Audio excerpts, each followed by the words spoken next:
So, yeah, welcome again on Loud TV, guys. Hello. Thanks. There's again a double album. Is it your new trademark? I think last time with Swan Songs, it was not really a double album. For our Swan Songs records, we have a different concept. The concept is always to have a couple of new songs and then a couple of old songs in a classical environment. But this year, Judas is our first real double album.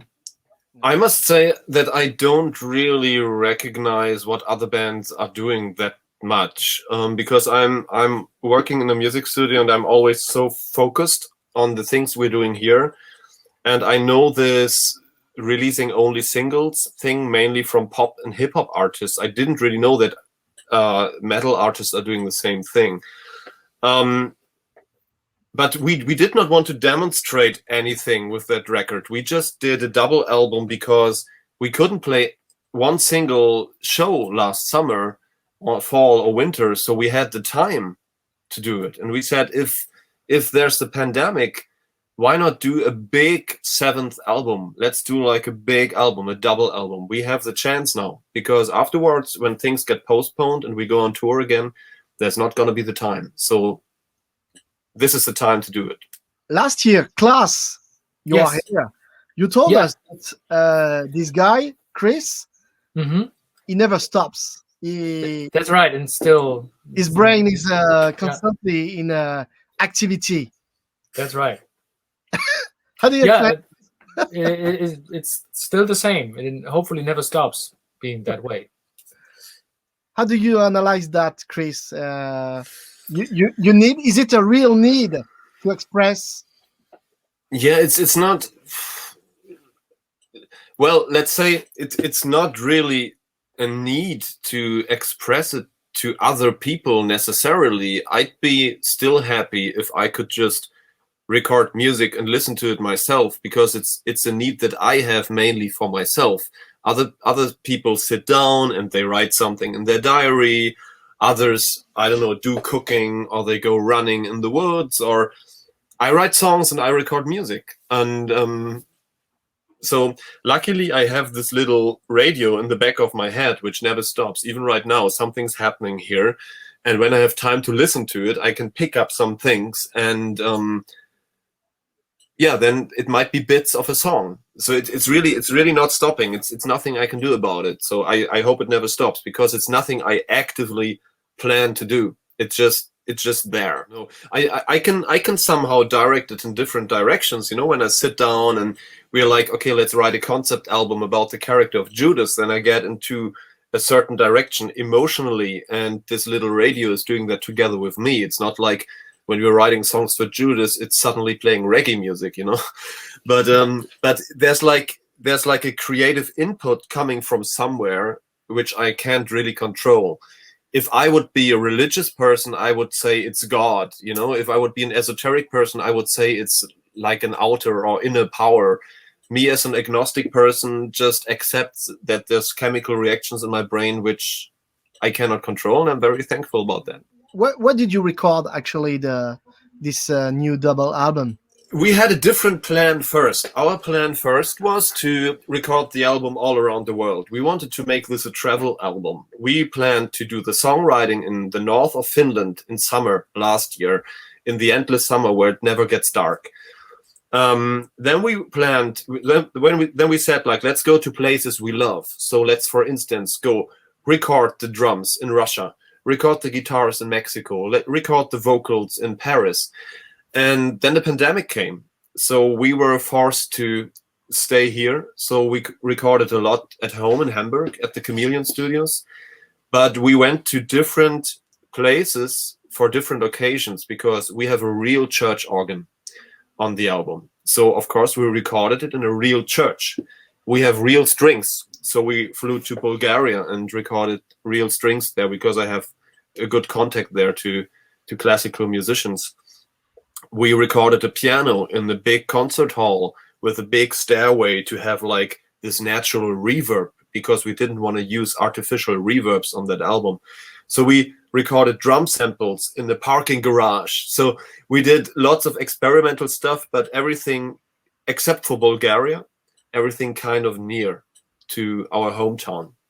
We could fly to Bulgaria because it was possible for a couple of weeks, and then the pandemic struck in again. But so we kind of postponed this plan to make an album which we record all over the world. This is still a dream. Like, let's go to China, to Russia, to France, to Spain, to Mexico, to the USA, wherever, and record single parts of instruments in each country. We want to do that one day. And why not recording in Israel for a Judas album, you know? You know, the thing is, first of all, there was a pandemic, as I said, and we couldn't travel to different kind of places. And apart from that, doing that in Israel would not really get the point of where we were going with that album, because this album is inspired by the biblical character of Judas, but not seeing him as a biblical figure, mostly seeing him as a figure, as a person which is misunderstood for just being one thing, the scapegoat. But he's not just the scapegoat and the traitor. He's, in a way, he's also the savior, because without him, none of this would have happened. It was not our point to do a religious or anti-religious record or a pro or contra church record.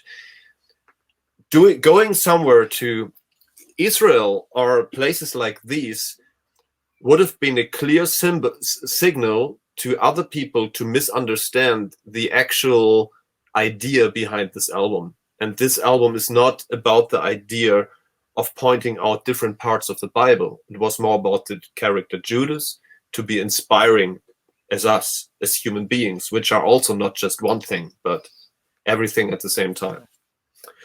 The story started very weird.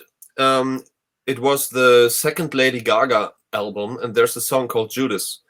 And back then I listened to it and I just loved the word because it sounded so strong. Judas. It was just like, wow, that's a strong word. But then nothing happened for many years. And then I kind of stumbled upon this lost Gospel of Judas, apocryphic script, which got forbidden by the Catholic Church because it sheds a different light upon on the whole Judas story. And it consists mainly of, let's pretend this was history for a while. It consists mainly of conversations between Jesus Christ and Judas Iscariot. And then we started digging and digging and digging and found that whole thing super, super inspiring. And then suddenly this symbol came up, which on first view is an inverted cross, which in society, it's more known as something negative. I mean, actually, it's not meant that way. It's the cross of St. Peter. But if you see that, and if you ask people on the street, they would say, oh, it's an inverted cross. That's bad. So, and if you look at it a little closer, you see it's a J for Judas. So that kind of symbolizes what we see in the character. So at first you think, Judas, traitor. And then you look closely and see he might be even the savior, you know? He might be the real martyr. And this was just super fascinating. So I think it's like 2.5 years ago where I then took my mobile phone out and went to the WhatsApp group with the band and said, hey guys, I think we should call our next record Judas. And they were like, why? And then I was telling them all these stories and they were like, what the fuck? This is so inspiring. Let's do that. Yeah, you know, one of the most interesting things about apocryphic gospels, like the Gospel of Judas or the Gospel of Maria Magdalene and others, and there's a whole lot of apocryphal scripts. There's a book, it's also available in English, it's called The Forbidden Gospels. And all these gospels have one thing in common, a thing that kind of reminds of one of these Da Vinci Code movies with Tom Hanks. All of these gospels or apocryphal scripts have one in common. They say that you do not find God in the church, but you find it in yourself. And of course, if Jesus says, you do not find me in a church, that's so much anti-church. Of course, it's being forbidden by the church. And this is another thing which is interesting. This was not our main goal, but it's still another thing which is interesting, because we are criticizing the church a lot. We are not against religion. We are not against believers. We are not against people that do believe, even like extreme believers, as long as they do not push others or oppress others in any kind of direction. But we think that institutional religion, which is working only by oppression and fear, is something very, very wrong. And we are pointing that out a lot. And there was a funny thing that also on the Judas topic, it was a way to kind of at least talk about it in that interview here, for instance. But it wasn't the main goal of the album. But it's interesting, yeah. Yeah, think about one thing. Let's say the whole treason was an act of friendship. Let's say Jesus came to him and said, you have to do this treason on me so I can die on the cross for the people's sins, blah, blah, blah. And we know the story. And Judas in that way murdered Jesus. So what happens due to Christian rules? Judas was so loyal that he did that act of friendship. And what did he get for it? He went to hell because he was a traitor and in a way a murderer, while Jesus could resurrect and go to his Father up to heaven. So there can't be a bigger act of friendship than going to hell for your friend. Just because he has to die for the sins of all the others, you have to fucking die for him. That's fucking crazy. I mean, yes, I understand. So you showed us your cap with the new, I would say, logo. Yeah, thank you. Yeah. It's also here. Yeah. Wow. And Klass has it as well on his leg. Wonderful. This is my first interview like this. So will you be with a corpse paint on stage, like the white face and this? Yes. Yeah. We have made something. Do you see that? I have to hold it in this camera. Yeah. You can see it here. This is a stamp with a logo. So you put that stamp into black color, and then you have the makeup. Wow. So our aim was to do something like, when you go back in a couple of years, when you go back in the Lord of Lost discography, you hear the album Judas by its sound, and when you see a photo, a video, or a live set or whatever from the Judas era, you see it because of that symbol. So for the whole time of the Judas era, we will use that as a makeup. And since this area is done, we're gonna get rid of that symbol. What about Klass? What about the female vocals? They are so amazing. Is it always the same female singer?